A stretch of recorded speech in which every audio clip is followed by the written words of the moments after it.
Kedves néző, hallgató, szeretettel köszöntelek. Ez itt ismét a Tűzmadár Podcast, és újra videós formában jelentkezem. Hát most kivételesen nem telihold napján, hanem egy nappal utána, de nem tudom ti hogyan érzékeltétek, de annyira erőteljes volt a tegnapi telihold, hogy szerintem még ma is bőven lehet érezni a hatását. Én legalábbis nagyon éreztem, főképp mivel éppen menstruáltam az elmúlt napokban, és ugye mi nőként ugye azért nagyon rezonálunk a holddal, és hogyha van egy ilyen erőteljesebb teli hold, és éppen mondjuk akár egy menstruációs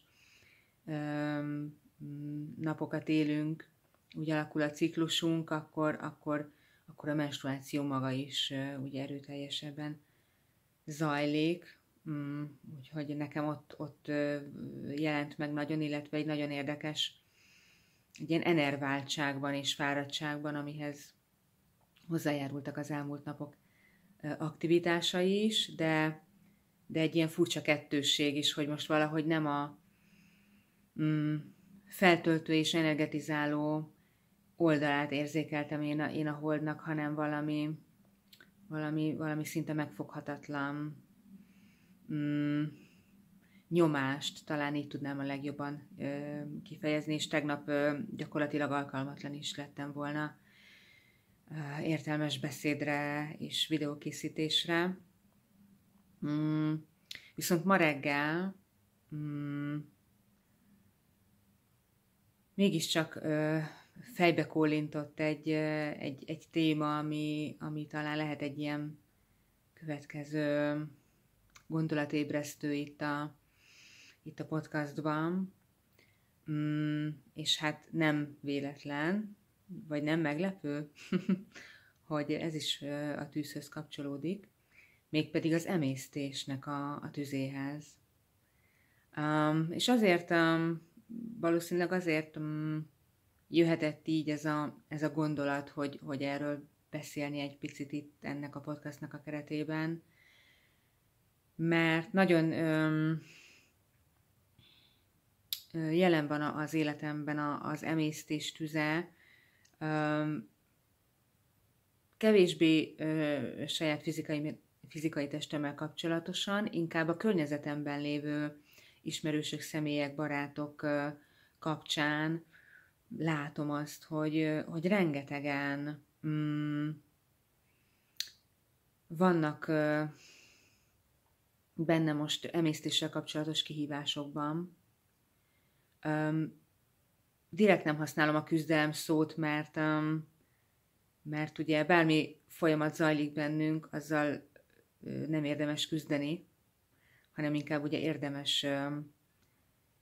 megnyitni magunkat rá, és megfigyelni, és valahogy úgy a megoldás felé megindulni. De kihívásként ugye lehet rá tekinteni, hiszen egy kihívás alapvetően azért egy nehézségként is megjelenhet. És mivel nagyon-nagyon itt van ez a téma az elmúlt hónapokban, sok kapcsolatomban, ezért úgy gondoltam, hogy most néhány gondolatot megosztanék ezzel kapcsolatban veletek. Ezek is természetesen tapasztalatok, én szempontjaim és nézőpontjaim, amik nem feltétlenül egyezőek másokkal, de pont ez a jó, hogy meg tudjuk osztani egymással nézőpontjainkat és szempontjainkat, és mindig tudunk ugye a másik tapasztalataiból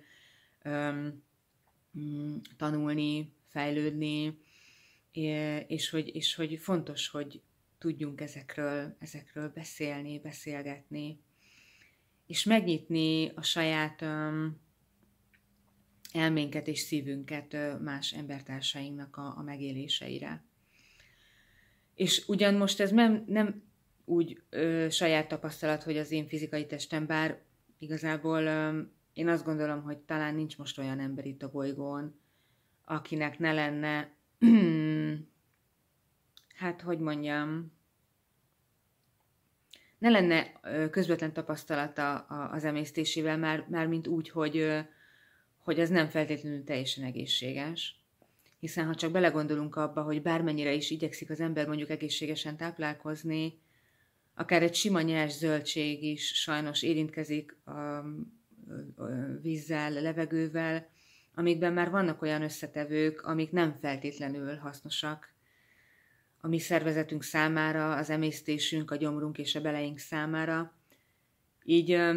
én azt hiszem, hogy már kivéthetetlen sajnos, hogy bevigyünk olyan dolgokat a szervezetünkbe, amik nem odavalók. Ezért többé-kevésbé mindannyian találkozunk a hétköznapok során azért emésztési tünetekkel, hogy azért valamit, ha megettünk, az nem esett úgy, valamivel érzi az ember, hogy picit ott túlterhelődött, vagy nehezebben emészti meg a gyomor, nehezebben megy át rajtunk, és nehezebben bocsátjuk ki magunkból. Úgyhogy ezzel, hát hogy most szerencsére, nem szerencsére, nem tudom, de nagyon karakán tapasztalataim nincsenek, viszont hogy a környezetemben lévő tapasztalatok meg folyamatosan itt vannak körülöttem, és gyűlnek, és beléjük kapcsolódok, hozzájuk kapcsolódok közvetlen és közvetett módon. És azzal kapcsolatban, tehát ahogy az előbb is említettem, néhány tapasztalatot és gondolatot megosztanék. Az első talán, ami legfontosabb, és ezen sokat gondolkodom magam is, hogy sok embertársam nincs igazán kapcsolatban a saját emésztésével. És most tényleg csak az emésztéssel gondolok, most beszélhetnénk akár az egész fizikai testről, vagy más szervcsoportokról, más testrészekről, de most ugye mint a tűz és emésztés tüze, most mindenféleképpen én csak az emésztést hoznám be ide, és hogy egyszerűen nincs kapcsolatuk az embereknek a saját gyomrukkal, a beleikkel, az egész folyamattal, ami történik gyakorlatilag a hasi területen. Maga a táplálkozás, mint olyan, hogy nagyon eltávolodtunk eleve ettől a szótól, hogy táplálkozás. Tehát, hogy igazán nem táplálkozunk, hanem ugye eszünk, zabálunk, habzsolunk, étkezünk, ugye több szót használunk mi itt ugye a magyarban rá, pedig ugye maga a táplálkozás az egészen más minőséget rejt magában. És hogy nagyon eltávolodtunk ettől, és egy rutinszerű robot üzemmóddá vált, hogy éhes vagyok, eszek, reggel van reggelizek, ebéd van ebédelek, este van vacsorázok, és megszűnt az a fajta kapcsolat, hogy hogyan tekintek az ételre, és hogy mi történik egyáltalán azzal az étellel a testemen belül. És hogyha például mondjuk jelentkezik egy hasfájás, egy gyomorfájás, vagy egy valamilyen kellemetlen érzet a hasban, akkor azzal hogyan vagyok? Észreveszem? Ha észrevettem, mit kezdek vele? Bekapok egy bogyót, hogy gyorsan elmúljon? És hát sajnos nagyon széles már ebben is a tárház, hogy már mindenre is van tényleg bogyó, és én rendkívül elszomorítónak tartom azokat a reklámokat, amiben az van sugallva, hogy nem baj, ha te leetted magad, ott a bogyó, bekapod, és rövid idő után ismét ehetsz.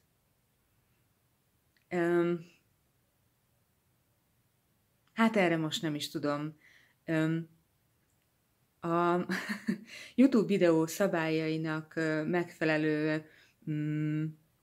diplomatikus szavakat talán nem is tudnék erre használni, úgyhogy valóban ezzel kapcsolatban csak annyit tudok megosztani, hogy rendkívül elszomorít, és hogy ez be is épül az embereknek a tudatába és a mindennapjaiba, hogy nem baj, ha sokat ettem, hiszen ott van rá a XY nevű szintetikus gyógyszer, és akkor az majd megoldja. és nincsen semmi probléma, és nincsen semmi gond, és én továbbra is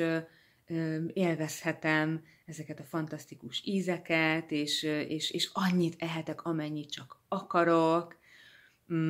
és akkor valahol ebben nagyon-nagyon elvész tényleg az, hogy mi is az az emésztés, és hogy egyébként a bevitt táplálékon kívül mit is jelent, vagy mit is takar pontosan ez a hasi terület, ahol az emésztésünk zajlik. És hogy például ugye mondjuk hogyan kapcsolódik ehhez a tűz, mint elem, hiszen ugye a tűzelem, a hasi terület, ott van a napfonatcsakra, ott történnek az átalakulási folyamatok, és hát bizony ez is még nagyon, nagyon szűk az a réteg, aki elkezd ebbe az irányba fordulni, és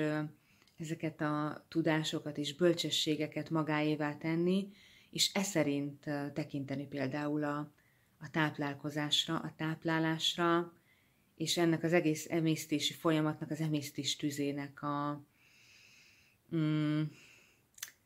hát nem az elmével való megértésére, de nyilván valamilyen fokú megértésére, és a folyamatnak az átlátására, és az összefüggéseknek a meglátására.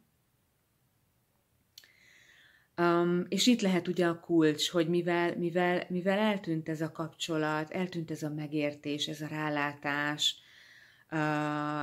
és hogy robotüzemmódba váltott az evés, ezért nem tudunk mit kezdeni például akár azzal, hogy mondjuk felgyülemlik a tűz, például a hasi területen és az emésztésben. Ez ugye megjelenik fizikai szinten mondjuk abban, hogy túl sok sav van akár a gyomorban. És hát nyilván arra is megvannak a bogyók, de hogy sokan azzal sem nagyon tudnak mit kezdeni. Másik végletben pedig ugye óriási elnyomás alatt tartjuk ezt a területet, nagyon alacsony parázs szinten, és nem tudjuk egészséges szinten táplálni és lobogtatni azt a belső tüzet. Épp ezért például akár nagyon nehezen megy az emésztés, nagyon küzdelmes,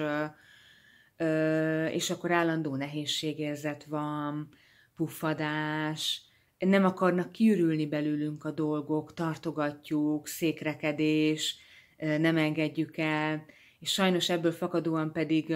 mivel tartogatjuk ezeket a dolgokat, ugye visszafelszívódnak,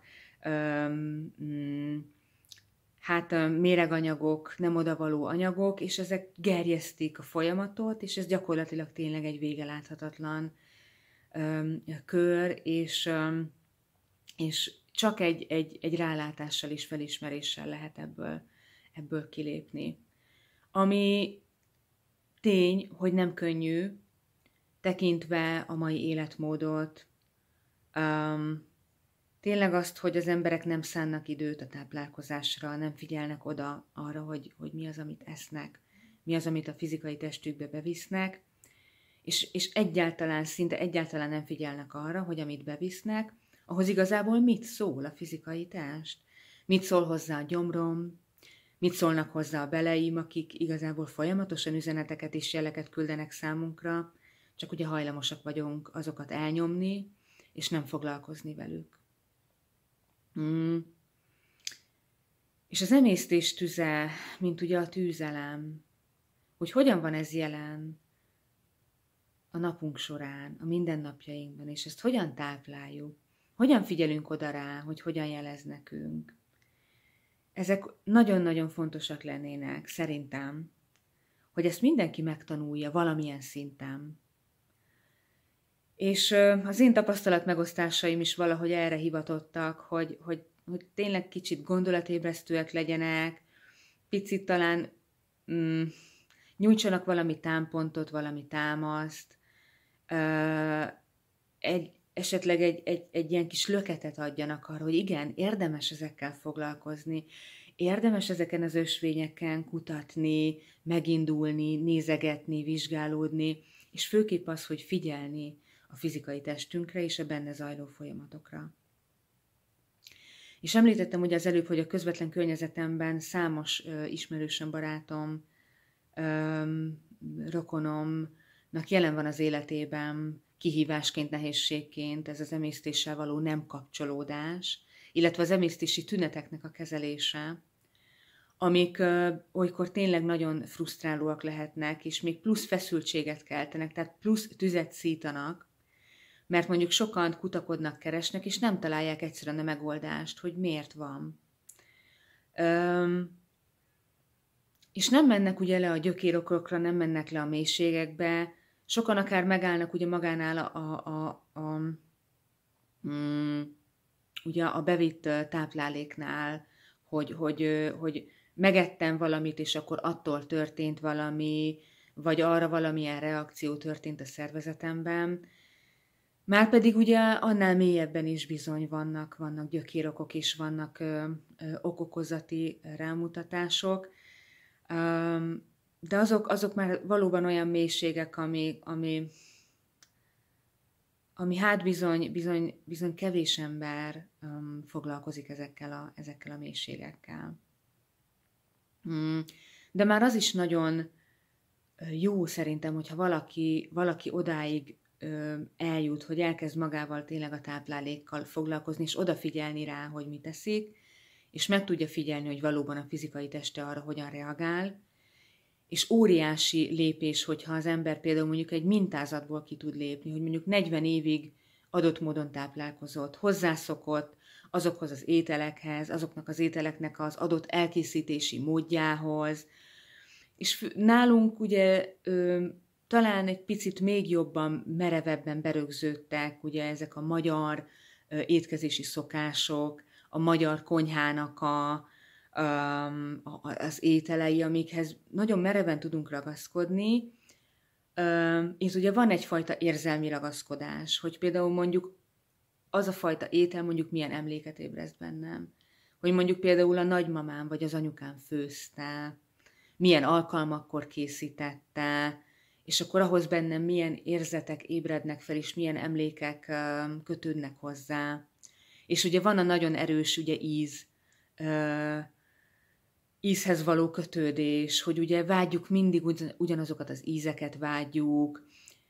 mert ahhoz is valamiféle boldogságérzetet kötünk, hogy az mennyire jól esik az a finomság, pár pillanatig. És ezeket nagyon nehezen engedi el az ember,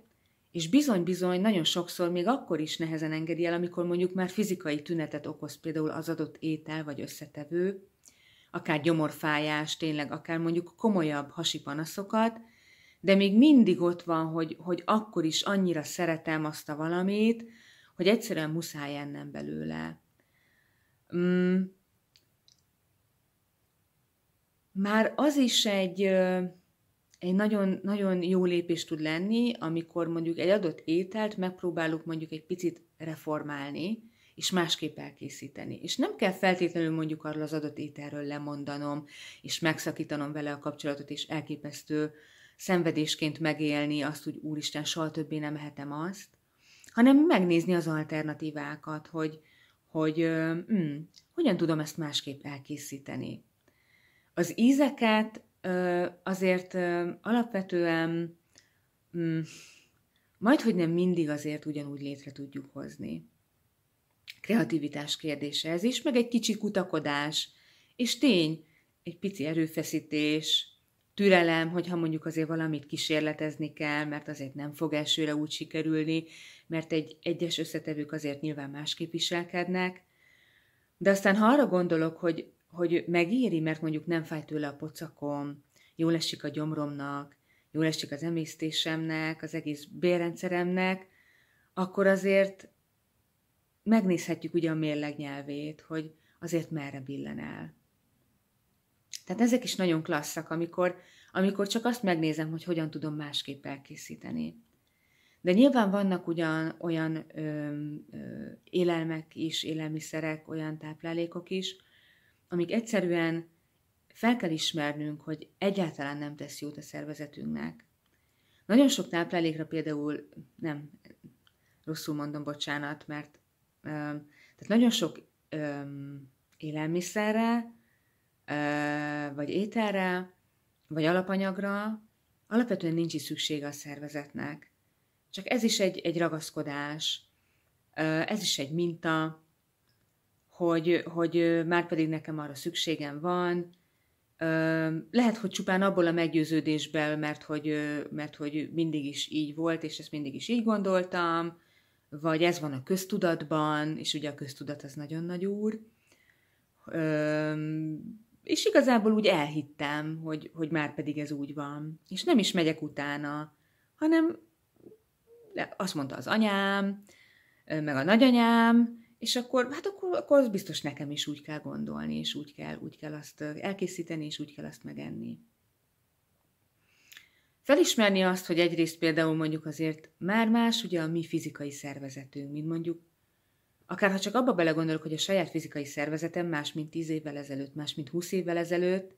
de a mi emberi mi voltunk, és a testünk is más most, mint mondjuk 40-50 évvel ezelőtt. Úgyhogy ezek a felismerések is nagyon fontosak lehetnek. És akkor visszakanyarodva ahhoz, hogy van olyan, amire egyáltalán nincsen szükségünk, és egyáltalán nem kéri a szervezetünk, de ott is van egy olyan merev ragaszkodás, hogy még akkor is elfogyasztjuk, hogyha akár ténylegesen fizikai rosszullétet okoz az a valami,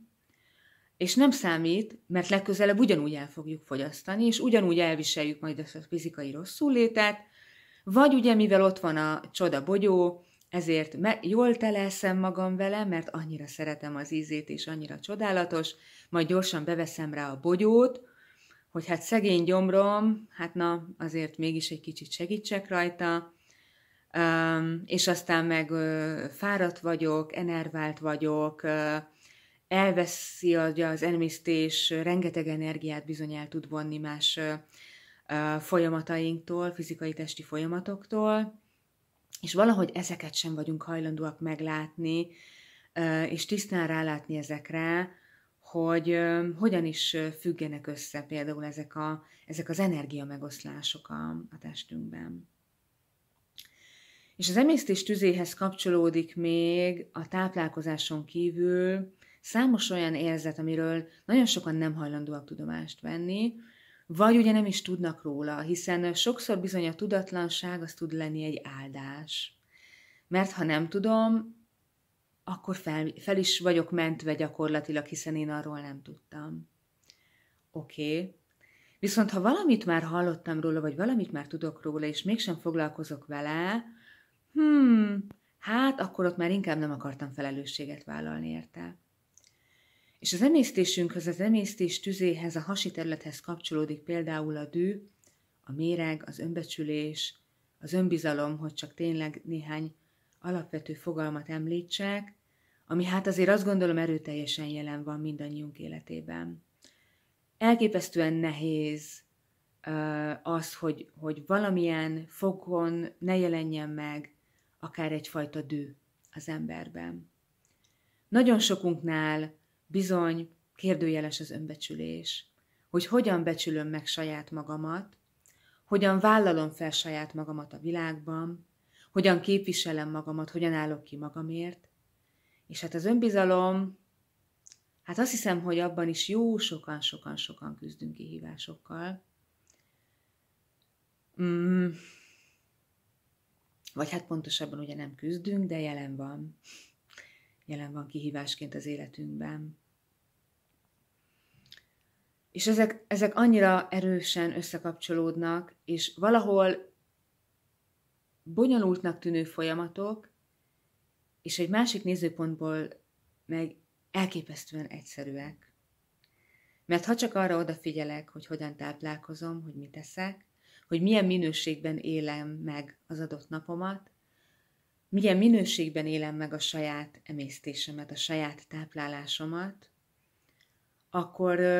könnyebb kialakítani egy harmonikus és kiegyensúlyozott állapotot, de ez nem azt jelenti természetesen, hogy ezért nem kell minden nap tenni. Mert bizony ezt is minden nap ott kell, hogy legyen az erőfeszítés. Ott kell, hogy legyen a türelem, ott kell, hogy legyen a szeretet. Tehát az, hogy szeretettel fordulni, a saját emésztésem, a saját táplálkozásom, a gyomrom, a beleim, a vastagbelem, akár ugye a vécézési szokások, ugye a székletemmel való kapcsolat. Tehát ezek mind-mind, ugye nem beszélünk róluk, mert cikinek gondoljuk. Az emésztéséről sem nagyon szokott ugye beszélni és beszélgetni az ember, ez is még viszonylag ritka,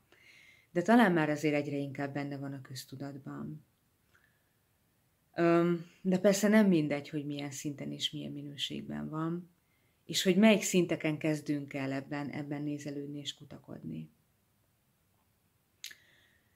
És végtelenül sokat lehetne erről beszélni és beszélgetni, magáról az emésztésről, az emésztéstüzéről, és ezekről a folyamatokról. De én most tényleg csak gondolatébresztőként szerettem volna ezt bedobni, meg kérdezni egyáltalán, hogy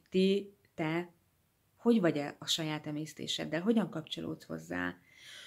hogyan figyeled meg magadban azt a tüzet, ami ott dolgozik a hasi területen, hogyan figyelsz oda a táplálékra, amit beviszel a testedbe, azt hogyan kapcsolod össze ezzel a tűzzel,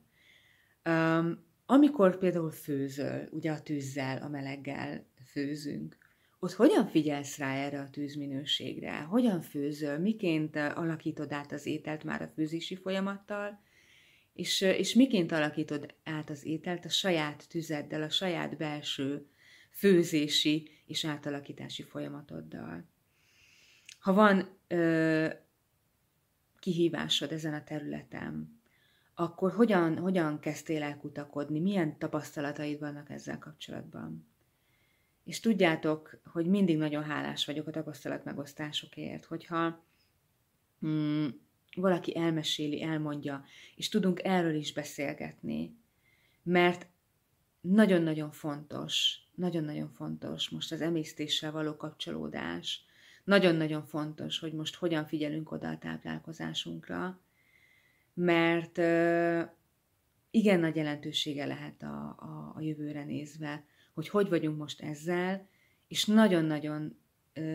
nagy a jelentősége annak, hogy most hogyan táplálom a fizikai testemet, hogyan alapozom meg azt az egészséges fizikai testet, azt az egészséges emésztési folyamatot, ami segít majd engem, akár idősebb korban is abban, hogy egy valóban kiegyensúlyozott és egészséges gyomorral, bélrendszerrel tudjam élni a mindennapokat, és egy valóban könnyed emésztési folyamatokban tudjak részt venni, azt irányítani, és annak valóban a tudatos irányítója lenni. Szóval ezt a pár gondolatot szerettem volna most itt ebben a videóban megosztani, és érzem, hogy ez még zizeg és bizsereg bennem, úgyhogy lehet, hogy egy következő videóban még mindenféleképpen ezt folytatnám, és már is tolonganak bennem a gondolatok, hogy mi az, amit esetleg így konkrétumokat szívesen megosztanék, és szívesen indítanék arról is egy párbeszédet, vagy egy ilyen gondolatsort. Minden esetre, hát a mai napon még a tegnapi telihold erőteljes energiáinak azt mondom, hogy adjuk át magunkat, és bizony akár ezt az erőteljes telihold minőséget az emésztésbe is be tudjuk fordítani, úgyhogy nagyon fontos figyelni arra, hogy mit eszünk, hogyan tesszük, hogyan állunk ehhez hozzá, és hogyan alakítjuk igazából a belső tüzünket, és hogyan kapcsolódunk az emésztési folyamatainkhoz, nem csak a fizikai test és a beleg szintjén, hanem úgy egyáltalán az élet szintjén, hogy hogyan emésztünk meg dolgokat, és hogyan alakítjuk át ezeket magunkban, az egyes érzelemcsoportokat, az egyes kihívásokat és az egyes akár konfliktusokat, amik jelen vannak az életünkben. Köszönöm, hogy ismét itt voltál velem, megnéztél és meghallgattál, és egy nagyon szép őszvégi és télelei napot és napokat kívánok.